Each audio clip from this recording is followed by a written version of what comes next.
مرحبا أصدقائي، أتمنى تكونوا بألف خير. معاكم منى من قناة منى كورنر. في هذا الفيديو حاب أشكر كل المشتركين في القناة، كل اللي بيدعموني بالتعليقات الرائعة، بالإعجاب، بمشاركة المحتوى. كل تعليقاتكم، كل الأشياء اللي بتقدموها هي دعم للقناة، وأنا بأشكركم جدا جزيل الشكر عليها.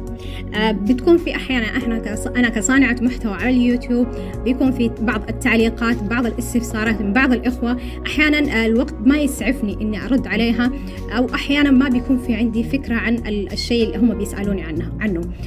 طبعا بتكون بعض التعليقات أحيانا مكررة كنت جاوبت عليها، وبتكون أحيانا يعني الشخص بيكون مهتم بهذا الشيء، هذا شيء جدا يهمه، أنا ما أعرف عن هذا الموضوع. فحاب أعلن لكم بإذن الله تعالى إنه تم تفعيل ميزة الانتساب للقناة، وهي ميزة بتتيح للمشتركين أو المنتسبين للقناة بيدعموا القناة بمبلغ رمزي بسيط، وفي المقابل أنا بقدم لهم استشارات أو إجابة على تساؤلاتهم، أو حتى ممكن أعمل لهم بحث أو ريسيرش على الموضوع اللي هم طالبينه. طبعا الميزة هذه الانتساب بتكون الانتساب للقناة، بيكون زر الانتساب موجود بجانب زر الاشتراك في صفحة القناة الرئيسية.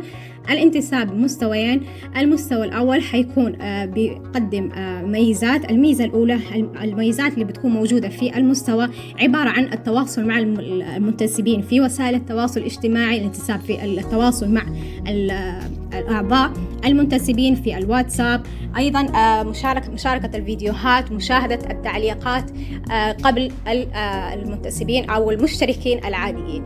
الميزة الثانية أو المستوى الثاني بيقدم هو استشارات، بتكون الأشخاص الجادين اللي حابين يعملوا مشاريع أو أشياء هنا في الصومال، بيكون عندهم استفسارات، فبخصص مجرد مكالمة هاتفية للشخص بجاوب فيها على كل تساؤلاته.